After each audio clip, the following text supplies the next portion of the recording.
Graça e muita paz. Nós estamos hoje em Romanos capítulo 10, um capítulo maravilhoso. Eu tenho falado para minha esposa, cada capítulo, parece que aquele é o capítulo mais importante, mais bonito. A Bíblia é assim, ela é viva, não é? A gente lê hoje, ela fala ao nosso coração, amanhã é outro texto, fala ao nosso coração, e eu creio que esse texto vai falar ao teu coração, amém? Amém.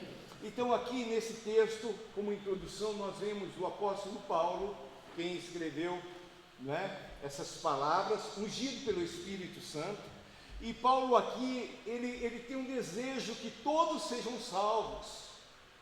Ele está falando desde o começo, quando ele fala do pecado do homem, a situação terrível que o homem vive, não é? Depois ele vai falando de Jesus, que em Jesus nós somos justificados, e a gente vai se alegrando, e chega nesse capítulo aqui, ele começa dizendo assim: irmãos, verso 1, capítulo 10 de Romanos, a boa vontade do meu coração e a súplica a Deus a favor deles são para que sejam salvos. Ele tem o desejo para que a pessoa seja salva, mas ele está falando especificamente com os judeus. E ele diz assim: porque eles dão testemunho que eles têm zelo por Deus. O povo judeu tinha zelo por Deus, porém não tinha entendimento. Quantas pessoas são assim? Você pergunta: creio em Deus? Creio. É zeloso naquela religião, naquela fé, mas não tem entendimento, não compreende, não sabe as coisas de Deus. E no verso 3 ele diz: porquanto desconhecendo a justiça de Deus, a pessoa é zelosa por Deus, quer Deus, mas desconhece a justiça de Deus, e procurando estabelecer a sua própria. A pessoa que não conhece o Deus vivo, ela pensa que a justiça dela é a justiça de Deus, e não é. A gente olha para o mundo como está, tanta injustiça, não é? Não se sujeitaram a que vem de Deus. A pessoa acredita na sua própria justiça, mas não aceita a verdadeira e única justiça, a justiça de Deus. Muitas pessoas estão esperando pela justiça dos homens. Não acontece, a não ser que Deus interfira. Há um só justo, é Jesus. E Paulo, nessa ânsia, desse desejo de que todos conheçam, ele vai falando essas palavras. Eu creio que não de acusação, de condenação, mas de amor, de esperança, daquela expectativa de que abra o entendimento do povo judeu e eles possam ver Jesus. E olha, qual que é a conclusão? Porque o fim da lei é Cristo. Aquele povo, eles acreditavam na lei dada por Deus a Moisés. Mas Paulo fala assim: o fim da lei é Cristo. Toda a Bíblia aponta para Jesus, tudo é Jesus. O fim da lei é Cristo, para a justiça de quem? De todo aquele que crê. Você acredita? O que é acreditar? Eu acredito, né? As pessoas falam assim, né? Eu vou fazer uma fezinha, ou seja, vai jogar, né, o bicho, seja lá o que for, vou fazer uma fezinha. Eu acredito, eu creio que amanhã vai chover. Eu acho, porque fé não é um achismo, fé é uma convicção, é uma certeza. Jesus vai voltar, ponto final. O mundo aí pode falar: não, isso é bobeira dos crentes. Jesus vai voltar, tudo está sendo preparado. Será que o mundo aí fora está vendo? Será que a igreja não vai ver? Todos os acontecimentos, Deus está regendo a história. Você está aqui hoje, não é porque hoje é domingo inteiro para eu ver, hoje é dia de culto, missa, não sei o que tem. Não, é porque Deus te trouxe aqui. E você nem sabe do que Deus te livrou. Podia ser que o diabo tivesse arquitetado a tua morte da tua casa até aqui, mas Deus falou: não, ele vai lá, ela vai lá, eles vão ouvir essa palavra. Então, há um desejo grande no coração de Paulo. E aí nós vamos para o primeiro ponto, uma grande promessa. O que Paulo vai falar diante disso? Eu desejo que todos sejam salvos. Aí nós entramos nessa grande promessa. Verso 9: se com a tua boca confessares Jesus como Senhor, e em teu coração creres que Deus o ressuscitou dentre os mortos, o que vai acontecer? Serás salvo. Como que uma pessoa é salva? Se ela confessa com a boca e crê no coração. O quê? Que Jesus Cristo é Senhor.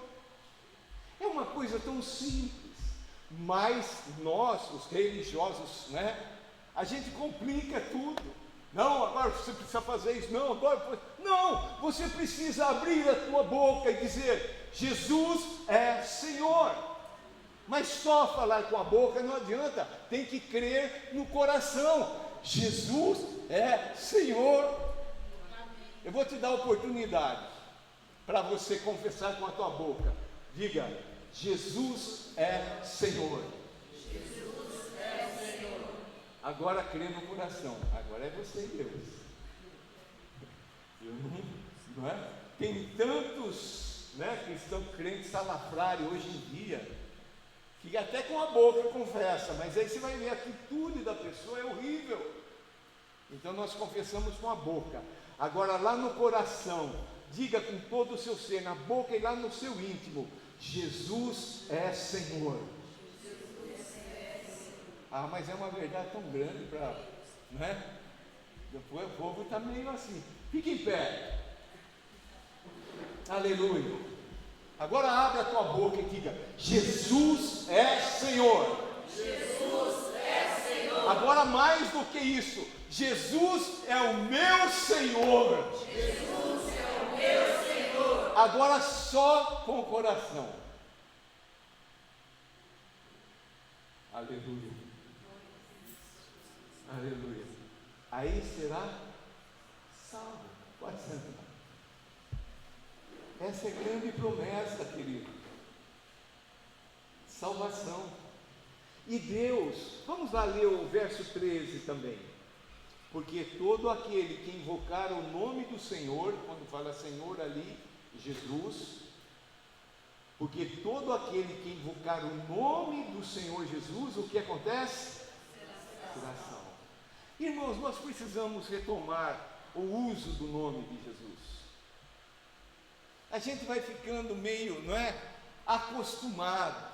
Aí para muitos se torna só um jargão na boca, se torna só uma frase, ou então se torna só um patual. Não, há poder no nome de Jesus. Nós precisamos retomar isso. Está fazendo negócio lá, Jesus tem poder. Está dirigindo, vem um caminhão em sua direção, Jesus tem poder. Eu lembrei agora, uma vez, há muitos anos, lá em Curitiba, na igreja lá, um avô, e avô é pecado, os netos, não é, Eloy, que estão com os netos aí, é uma coisa bonita assim mesmo. E aí o avô chamou, a netinha: vem cá, precisa amarrar o seu cadarço do seu tênis. A menininha desse tamanho virou e falou assim: está amarrado em nome de Jesus. É que naquela época a gente falava tanto isso, está amarrado, está amarrado. Aí ficou um jargão, mas não é um jargão, há poder no nome de Jesus. Então naqueles momentos mais difíceis, mais dolorosos, mais tristes, o nome de Jesus tem poder. A hora que o carrinho, os enfermeiros forem lá para o quarto buscar a irmã Maria, a irmã lembra naquele momento falar assim: Jesus tem poder, o sangue de Jesus tem poder. Aleluia. Muitas vezes nós ficamos falando do problema. E aí, irmão, tudo bem? Não está tudo bem. O que é? Estou com dor de cabeça.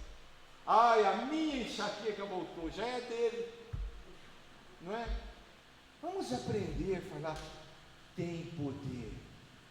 Todo aquele que invocar, o que é invocar?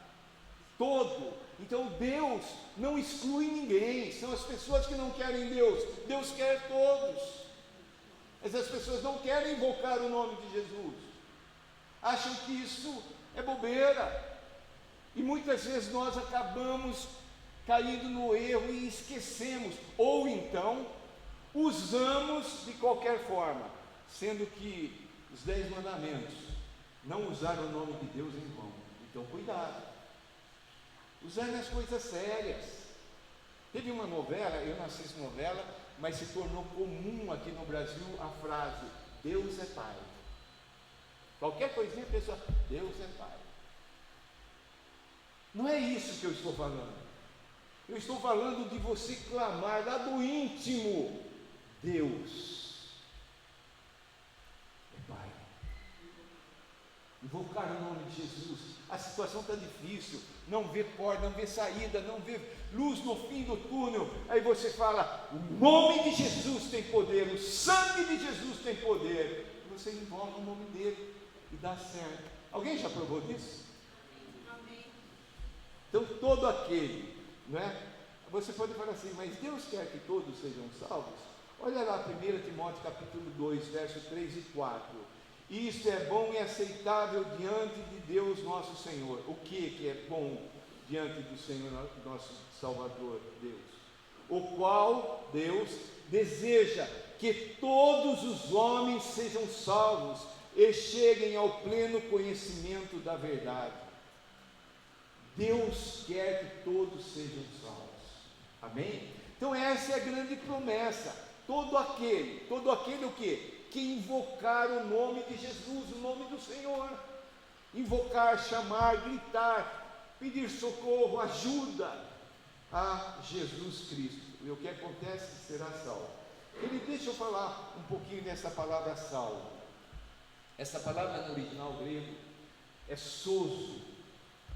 Sozo.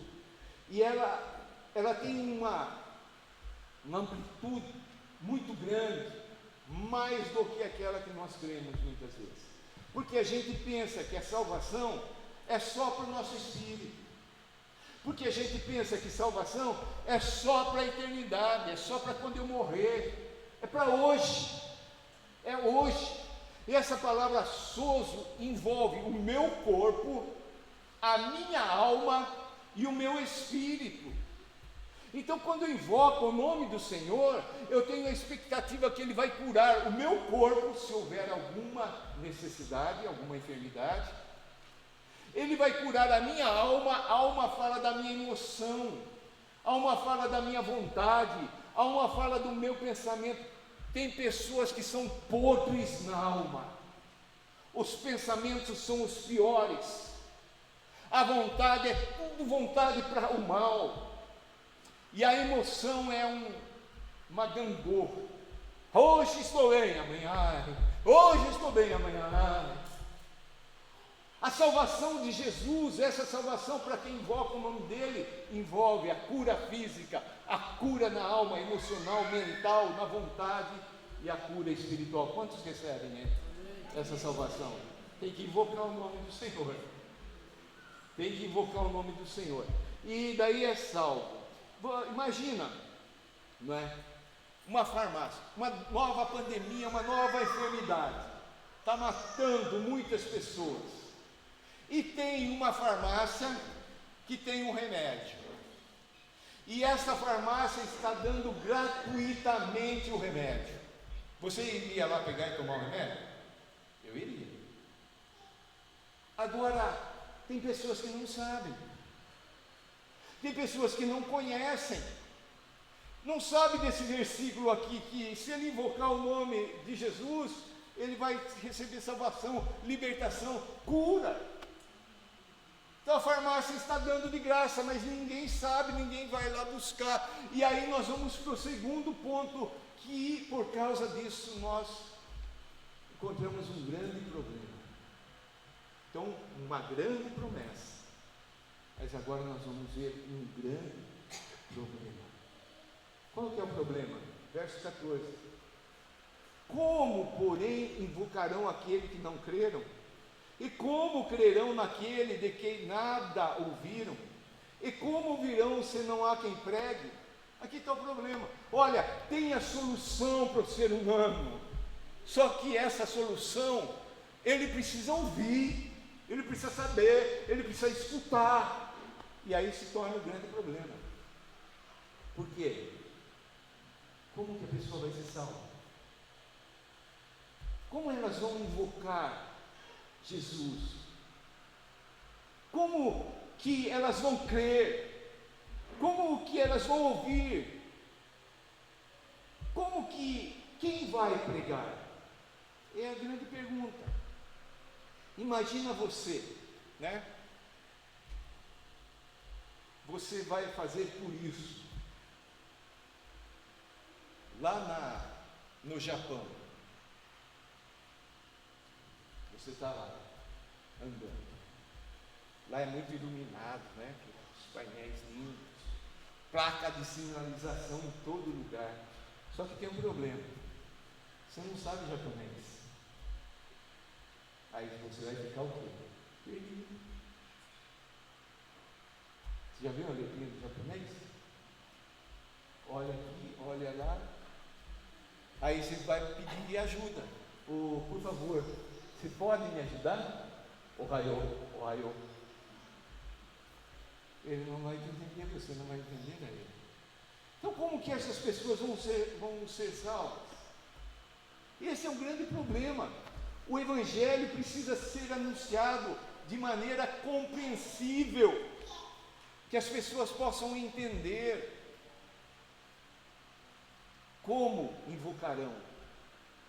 Esse é o grande problema apresentado por Paulo. Então, há uma grande promessa, mas há um grande problema.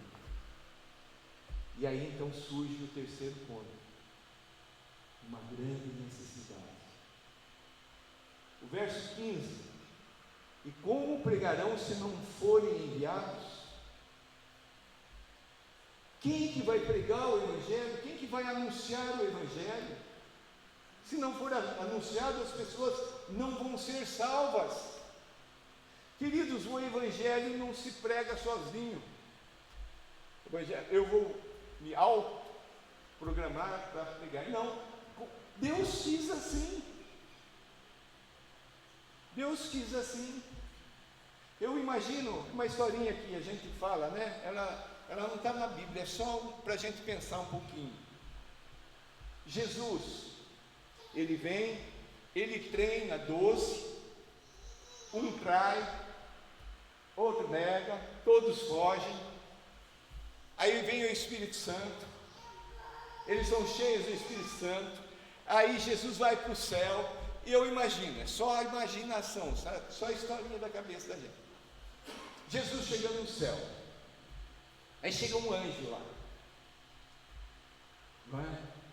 Se for um anjo aí do bairro, será? E aí, mano? Eu não sei mais falar as gírias de hoje, né? Vamos falar com a língua lá do céu. E aí, Senhor Jesus, como é que foi lá? Foi tudo bem, cumpri a minha tarefa. Fiz tudo aquilo que o Pai quis que eu fizesse. Tá, e agora?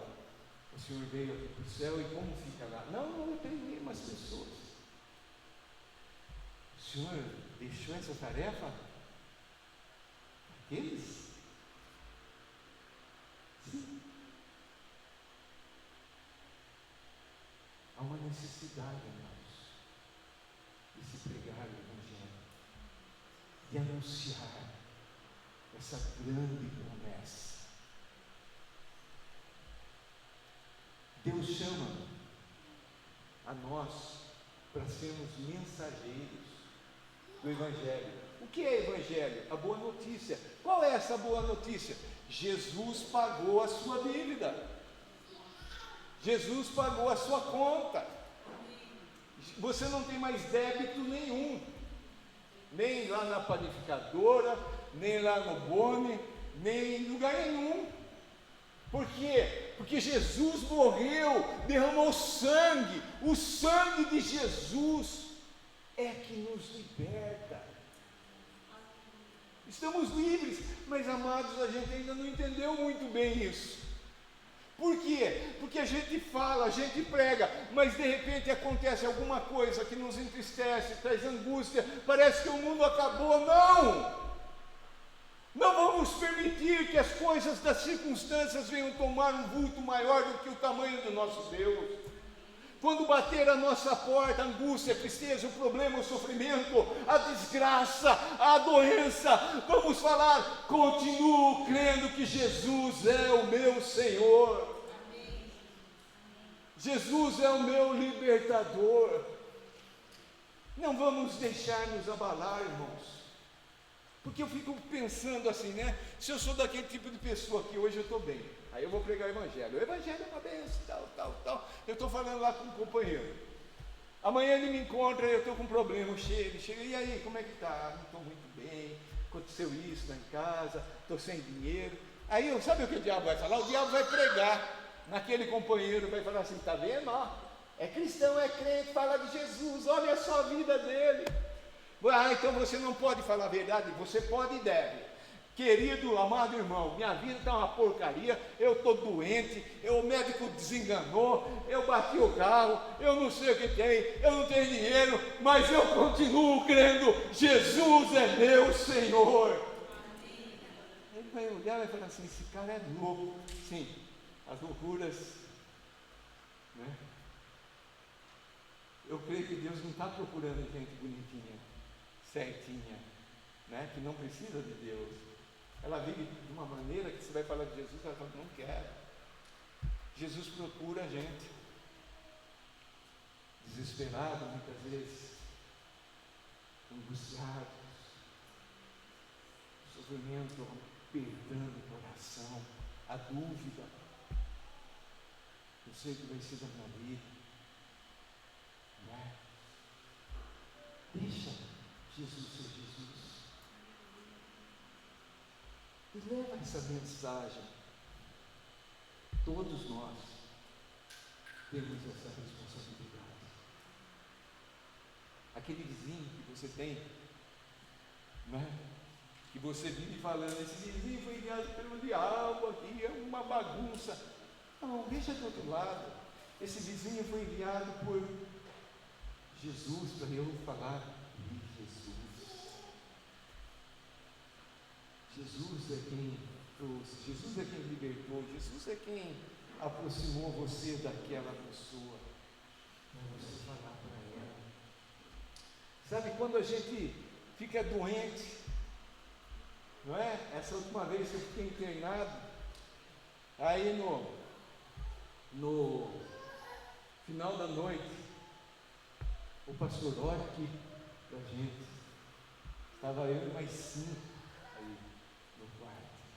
Aí você começa a entender. Aí um deles se tornou conhecido, amigo, tem no WhatsApp. Esses dias ele mandou uma mensagem para mim: até agora eu estou com um problema na cabeça, eu sei que tem tal. Eu peguei, fiz uma oração, crendo, Deus cura, tal. Aí essa semana ele mandou: voltei a trabalhar, estou bom, fui curado. Aleluia! Pelo WhatsApp. Esse é o nosso Deus.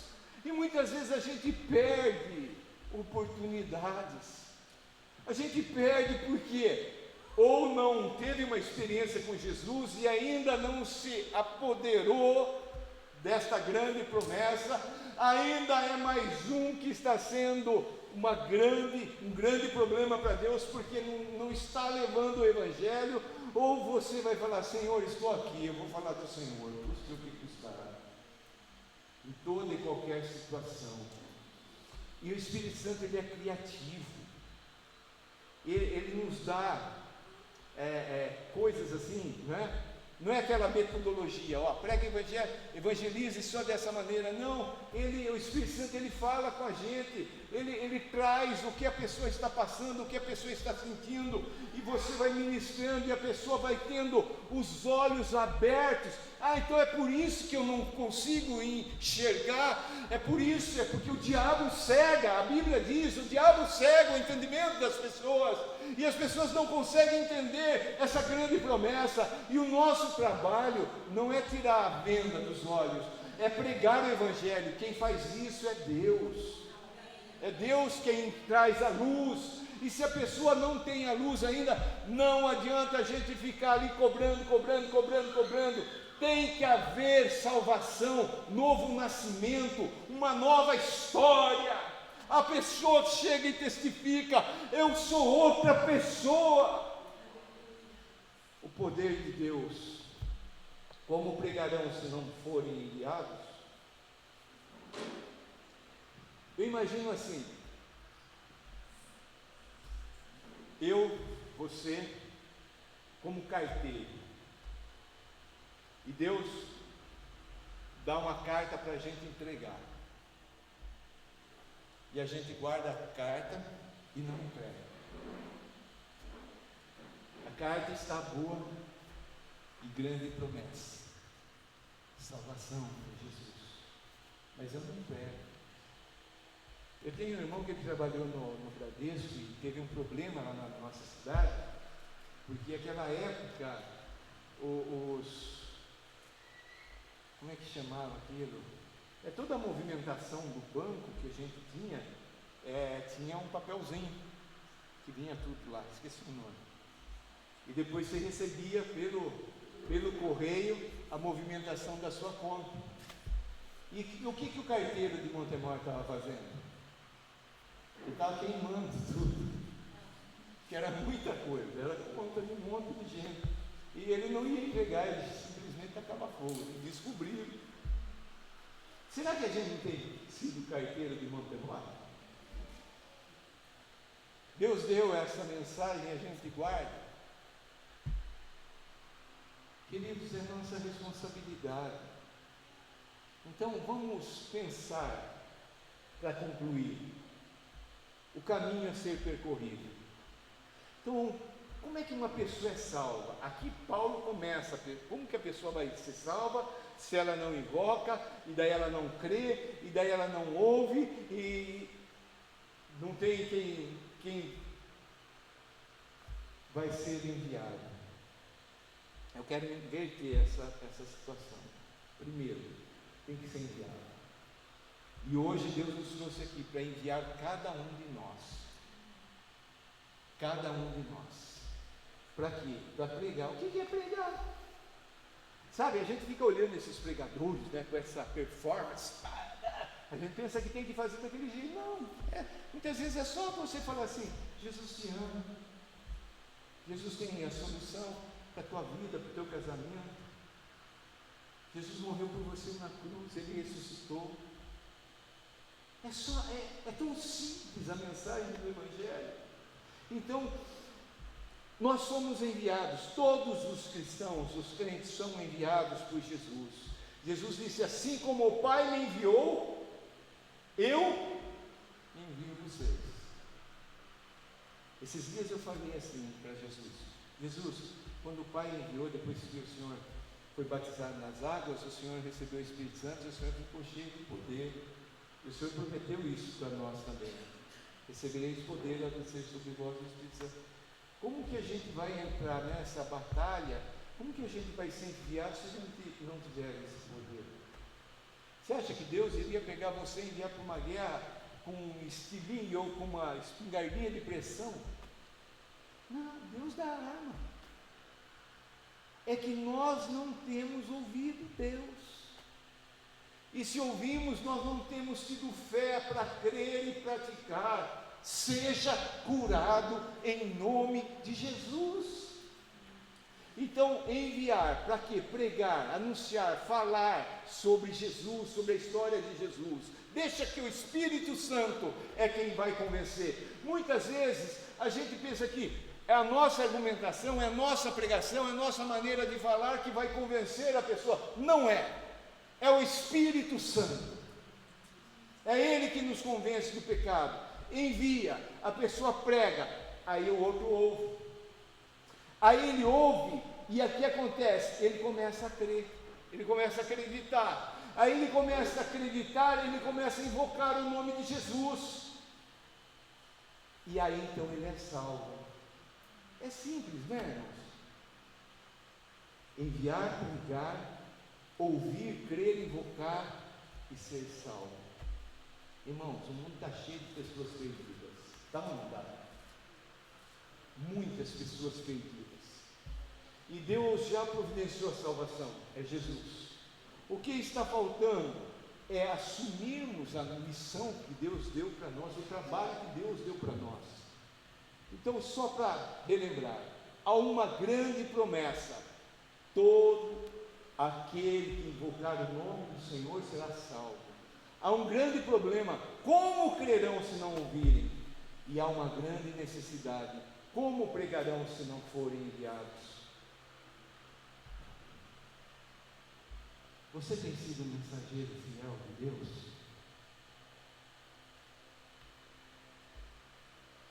Recentemente nós tivemos aqui no nosso meio um senhor que ele foi acusado por 2 de suas netas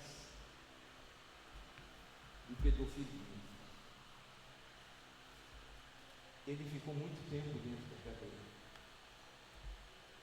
Nós oramos, uma missionária nossa testemunhou que a própria neta que levantou a acusação disse que era mentira. E um dia, conversando com a esposa desse homem, ele ainda preso, ela disse assim: ele está pregando o Evangelho lá na prisão, e ele está feliz. Ele entendeu por que está lá. Que coisa, né? Interessante isso. Então, em vez de ficarmos reclamando, ele tinha tudo para ficar ali, né? Deus, eu não fiz nada, por que o Senhor está permitindo e tal, tal? Não, ele entendeu que Deus colocou ali para que ele pudesse pregar o Evangelho. E nós temos sido fiéis. As pessoas que se aproximam saem pelo menos com uma pequena mensagem de Jesus, ouve pelo menos. Queridos, Deus nos coloca em posições para a gente ser missionários dele. Aonde nós estivermos, a gente tem que falar. As pessoas querem, umas querem, outras não. Alguém aqui já teve o grupo lá do WhatsApp que você participava, excluíram você? Alguém já teve isso? E quando, né? Teve um sobrinho meu que falou: isso aqui virou agora coisa de missa, coisa de igreja, o que é isso? Que grupo que é esse agora? Eles ficam bravos, mas a gente está fazendo porque a gente quer que ele seja salvo.